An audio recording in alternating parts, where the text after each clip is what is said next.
அனைவருக்கும் வணக்கம். இன்றைக்கி பார்த்திங்கன்னா, மதுரை மாவட்ட ஆட்சியர் அலுவலகத்தில் 5 மனுக்கள் கொடுக்கப்பட்டது. ஒரு மனு பார்த்திங்கன்னா, அரசு ராஜாஜி மருத்துவமனை சம்மந்தமாக. ஒரு மனு பார்த்திங்கன்னா, சுகாதார கட்டிடம் மருத்துவமனை தளம் இறங்கிருச்சு செல்லூர் பகுதியில் டைல்ஸு புதிய கட்டிடம். அதை சரி பண்ணணும்னு சொல்லி, அடுத்து ஒரு முதியோர் இல்லம் கட்டடம் கட்ட சொல்லி, அடுத்து Vivo office Sellur Vivo office கட்டடம் கட்ட சொல்லி, இப்படி நாங்கள் இன்றைக்கி மனு கொடுத்துருக்கோம். ஒரு 5 மனுக்கள் கொடுத்துருக்கோம் இன்றைக்கி.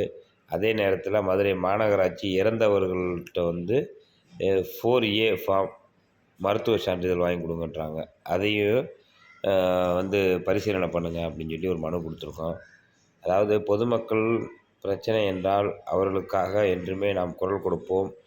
அதே நேரத்தில் நம்முடைய மக்களின் குறைகளை அரசின் கவனத்துக்கு சுட்டி காட்டுவதே நமது வேலை. நன்றி, வணக்கம்.